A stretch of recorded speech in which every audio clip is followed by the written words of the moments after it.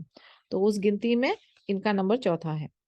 His coming to Islam so early was perhaps the result of what happened to him when he was returning from Syria. ان کے ساتھ ایک حادثہ ہوا تھا جب یہ سیریا سے لوٹ رہے تھے۔ He told the messenger of Allah sallallahu alayhi wasallam about that when he entered upon him along with Talha ibn Ubaidullah, and he presented Islam to them and recited Quran to them and told them of the duties of Islam and promised them that they would be honored by Allah subhanahu wa ta'ala. وہ نبی پاک صلی اللہ علیہ وسلم کو بتاتے ہیں کہ جب وہ طلحہ ابن عبید اللہ کے ساتھ تھے اور انہوں نے اسلام کی دعوت ان کو دی، انہوں نے قرآن کی کچھ آیتیں ریسائٹ کریں اور پھر ان کو بتایا کہ ہماری ڈیوٹیز کیا ہوتی ہیں اسلام کے لیے، اور جب آپ یہ سارے کام کریں، اللہ تعالیٰ کے حکم کی تعمیر کریں گے، تو پھر آپ کے لیے کیا انعامات ہیں جو اللہ تعالیٰ نے آپ کو دینا ہے۔ تو جب یہ ساری باتیں کی تو اس سے ان کا ہارٹ میں ایک نرمی آ گئی، ٹھیک ہے نا۔ They believed him and Uthman said, "O messenger of Allah, I have come recently from Syria, and when we were between Ma'an and Al-Zarqa, I was about to sleep when I heard a voice calling, 'O sleepers, get up, for Ahmad has emerged in Makkah. Then we came here and heard about you.'" یعنی دیکھیں وہ بتا رہے ہیں قصہ کہ Syria میں جب تھے اور دوپہر کا وقت تھا، اور یہ جگہ کا نام ہے مان اینڈ الزرقا، معان اینڈ الزرقا کے بیچ میں تھے، اور وہ سونے جا رہے تھے، ان کو نیند آ رہی تھی، تب انہوں نے ایک آواز سنی کہ وہ سونے والوں جاگ جاؤ، کیونکہ احمد جو ہے وہ مکہ میں آ چکے ہیں۔ محمد صلی اللہ علیہ وسلم کا ذکر ہے۔ تو آپ دیکھیں اس سے ہم کو اور ایک لیسن کیا ملتا ہے کہ no matter how much you feel کہ آپ کسی کو دعویٰ دے رہے ہیں یا آپ کسی کو دین اسلام کی طرف مائل کر رہے ہیں یا آپ اللہ تعالیٰ سے کسی کو جوڑ رہے ہیں، کبھی بھی نا امید نہیں ہونا، اور کبھی بھی یہ نہیں سوچنا کہ یہ سنے گا نہیں سنے گا، میں کتنا ٹائم بولوں، کہاں تک بولوں، ہدایت اللہ کے ہاتھ میں، بے شک ہدایت اللہ کے ہاتھ میں، لیکن آپ کا جو کام ہے وہ آپ کرتے جائیں، کیونکہ آپ کو نہیں پتا کہ آپ کا ایک وہ پیغام یا آپ کی ایک وہ ایفرٹ کسی کی زندگی پلٹ سکتی ہے، کسی کو بھی باذن اللہ آگ سے نجات دلا سکتی ہے، اور کسی کی ہدایت کا ذریعہ بن سکتی ہے۔ تو وہ ایک کوشش کے اوپر آپ کبھی بھی ٹینشن نہیں لینا۔ جیسے ابھی میں آپ کو ایک ایگزامپل دیتی ہوں، yesterday I was getting some feedback کہ کچھ جو جوائن ہوئے تھے وہ لوگ اپنا فیڈ بیک مجھے پرسنلی میسج کر کے بھی دے رہے تھے، دے ور لائک الحمد للہ it was nice and we enjoyed, ہمیں بہت ساری انفارمیشن ملی، and then towards the end of the call وہ کہہ رہے تھے ڈونٹ وری انشاءاللہ مینی پیپل ول کم۔ تو میں نے ان کو جواب دیا کہ مجھے یہ فکر بالکل نہیں ہے کہ لوگ جوائن کریں نہ کریں، کتنے نمبرز آتے ہیں، 2 آئے، 1 آئے، 5 آئے، اگر کوئی بھی نہیں آئے گا تب بھی میں اپنا جو کام ہے وہ کروں گی، کیونکہ مجھے کیا کرنا ہے، مجھے وہ کتنے لائکس آ رہے ہیں یا کتنے سبسکرائبرز آ رہے ہیں، کتنی ویورشپ ہو رہی ہے، یہ میرا کام نہیں ہے، وہ اللہ کا کام ہے۔ مجھے صرف اپنا کام کرنا ہے، اور ختم۔ نیکی کر دریا میں ڈال والی جو مثال ہے، اس کو پھیلانا کیسے ہے، اس کو کیسے یوز کرنا ہے، اسے ہمارے لیے ثواب جاریہ کیسے بنانا، یہ اللہ کا کام ہے۔ تو یہ مقصد کو آپ دھیان میں رکھیں ہمیشہ، جب بھی آپ جس کسی محفل میں بھی بیٹھیں، جس کسی شخص کے ساتھ آپ ذکر کریں، آپ یہ اپنا ایک لائف کا اصول بنا دیں کہ اس بندے کے ساتھ آپ کو اسلام کا ذکر ضرور کرنا ہے، آپ کو اسے دین اسلام کی دعوت ضرور دینی ہے، اس کو آپ کو اللہ سبحانہ و تعالیٰ سے ضرور جوڑنا ہے، اگر مسلم ہو یا نہ ہو، لیکن آپ کو تعارف کرانا ہے۔ کیوں؟ کیونکہ آپ مسلمان ہیں، اور یہ آپ کے اوپر فرض ہے، یہ آپ کے اوپر فرض ہے، یہ آپشنل نہیں ہے۔ یہ ہم لوگ جو ہے ہم خلیفہ بنا کے اس زمین پر بھیجے گئے ہیں، ہمیں دین اسلام کی معلومات اللہ تعالیٰ نے ہم پہ دین کھولا ہے، سبحان اللہ، علم کھولا ہے الحمدللہ، لیکن آپ کو اسے آگے پہنچانا ہے۔ تو کبھی انڈر ایسٹیمیٹ نہیں کرنا۔ ابھی ہم نے اگزامپل دیکھا کہ عثمان رضی اللہ عنہ کہتے ہیں کہ جب میں سیریا سے لوٹ رہا تھا، سونے جا رہا تھا، اس وقت ایک آواز سنی تھی طلحہ ابن عبید اللہ کی، جس نے ایک سمپل سے اسٹیٹمنٹ میں اتنی خوبصورت بات کہی. او sleepers get up for Ahmad as emerged in Makkah. او سونے والے جاگ جاؤ، محمد صلی اللہ علیہ وسلم مکہ میں آ چکے ہیں، ان کا عروج ہو چکا ہے. اب وہ والی بات ان کو کس طریقے سے رنگ کی جب ابو بکر صدیق رضی اللہ عنہ نے ان کو آفیشیلی دعوت دی، اسلام کے بارے میں ان کو بتایا، انہوں نے امیڈیٹلی وہ اگری کر گئے. اسی طریقے سے آپ کی کوئی بات ہوگی تو شاید اس وقت ان کو وہ رزلٹ آپ کو نہیں مل رہا ہوگا، لیکن ان کے دل میں وہ بات گھر کر گئی ہوگی. اور وہ ایک پل جب بندہ بالکل اس کاغار پہ ہے، آپ نے ایک ہلکی سی بات کی اینڈ سبحان اللہ وہ دین اسلام میں داخل ہو جائے گا. تو کبھی انڈر ایسٹیمیٹ نہیں کرنا اور کنٹینیوسلی خوبصورتی سے، حکمت سے، بصیرت سے آپ دین کی دعوت دیتے رہیں. زور زبردستی، ہارش والا طریقہ نہیں، خوبصورتی، ایک دم اچھے کلمات. اللہ کی بات ہے نا، تو ڈیفینیٹلی ایک اچھی اپروچ رکھنی ہے. اور پھر انشاءاللہ تعالیٰ آپ دیکھیں گے کہ جیسی نیت ویسی برکت، آپ کی آواز کہاں تک جائے گی اور آپ ذریعہ بنیں گے لوگوں کو دین اسلام انٹروڈیوس کرنے کا. انشاءاللہ اللہ سے دعا ہے کہ ہم سب اپنی طرف سے بہترین کوشش کریں اور اللہ تعالیٰ اس کو قبول کرے اور اس میں برکت ڈالے. آمین واجمعین یا رب. Undoubtedly, this incident had a positive effect on Uthman radiallahu anhu, and he could not forget it when he could see all the facts before him with his own eyes. بے شک یہ والا جو انسیڈنٹ تھا طلحہ ابن عبید اللہ کا، ان کو ذہن میں رہا اور بار بار ان کے اوپر یعنی وہ اثر کرتا رہا، پازیٹیولی اثر کرتا رہا. How could anyone who heard of the emergence of a prophet before reaching the city in which he lived and found upon his arrival that what he had heard was true, then hesitate to the respond of the call? جو بندہ پہلے سے ہی سن رہا ہے، جیسے کہ ہم نے جانا کہ عثمان رضی اللہ عنہ ماشاء اللہ he was intelligent, he was modest, he was very logical and reasonable kind of a person. Business میں اچھے تھے، شاطر تھے، ہینڈسم تھے، ویلدی تھے. تو وہ ایک کہتے ہیں نا ایک اچھی سوچ والے نارمل انٹلیکچوئل ہیومن بینگ ہے.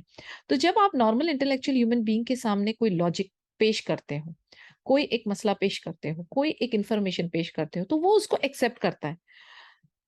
جاہل آدمی جو ہے نا، جس کے پاس کوئی نالج نہیں، خود اس کی اپنی ایک بولتے نا خود ساختہ ایک اوپینین ہے اس کے پاس، تو اس کے سامنے اگر آپ کوئی مسئلہ پیش کریں، کوئی انفارمیشن اس کے ساتھ شیئر کریں، تو اس کی ایک اپنی سوچ ہوتی ہے اور اس کو ایکسپلین کرنا از نیکسٹ ٹو امپاسبل. سبحان اللہ. اسی لیے اسے کہتے ہیں simple ignorance and compound ignorance. Simple ignorance مانی کسی ایک بندے کو ایک انفارمیشن نہیں ہے اور آپ نے اس کو وہ نالج دی اور سبحان اللہ باذن اللہ وہ آپ سے وہ نالج لے کر نالجبل ہو گیا، الحمدللہ اس کی انفارمیشن میں اضافہ ہو گیا. کمپاؤنڈ اگنورینس یعنی کمپلیکس، اس میں کمپلیکسٹیز ہوتی ہے. کیا ہوتی ہے؟ فار ایگزامپل میں آپ کو ایگزامپل دیتی ہوں. جیسے ایک بندہ ہے، اسے پتا نہیں ہے کہ انڈیا کا کیپٹل دہلی ہے، آپ نے اس کو کہا انڈیا کا کیپٹل نیو دہلی ہے، اوکے اس نے اگری کر لیا، سمپل اگنورینس. دوسرا بندہ جو ہے کمپاؤنڈ اگنورینس، وہ کہتا ہے انڈیا کا کیپٹل بامبے ہے. آپ اس کو لاکھ سمجھائیں کہ نہیں Bombay is a commercial capital but the original capital is new Delhi, تو وہ نہیں راضی ہوگا. This is called compound ignorance, جہاں پر وہ غلط انفارمیشن کو صحیح سمجھ کے اس پہ اپنا عقیدہ رکھتے ہیں. تو یہ والی سوچ والے جو لوگ ہوتے ہیں نا، یہ بڑے ڈیفیکلٹ ہوتے ہیں ہینڈل کرنے کے لیے. But again don't lose hope. Allah تعالیٰ کی ذات پہ کبھی بھی ہوپ لیس نہیں ہونا ہے. آپ اپنے طرف سے خوبصورتی سے کوشش کرتے رہیں، انشاءاللہ ہو جاتا ہے. سبحان اللہ. عثمان رضی اللہ عنہ جو تھے وہ ایک نالجبل پرسن تھے، وہ ایک سلجھے ہوئے انسان تھے، انٹیلیجنٹ انسان تھے. تو جیسی یہ بات پہلی بار ان کے سامنے آئی کہ نبی پاک صلی اللہ علیہ وسلم the prophet has emerged in Mecca, and یہ سب فولڈ آف ایونٹس جو ایونٹ ہو رہے تھے بعد میں وہ ان کے سامنے نظر آنے لگے، تو ہی امیڈیٹلی ہی بلیوڈ کہ یس یہ حق ہے، دین اسلام حق ہے، نبی پاک صلی اللہ علیہ وسلم حق ہے، قرآن حق ہے. He knew it. Why? Because subhanallah he was a man of intelligence and subhanallah bi'idhnillah Allah had kept hidayah for him. تو وہ جیسے ہی مکہ میں انٹر ہونے سے پہلے ہی ان کا تعارف ہو گیا تھا کہ ایسا ایسا ہو رہا ہے. جب ابو بکر صدیق رضی اللہ عنہ ان کو لانے لگے تو انہوں نے کیا کیا؟ Upon his arrival that what he had heard was true, then hesitate to respond to the, no matter how arrogant a man may be, he cannot fail to submit to the truth.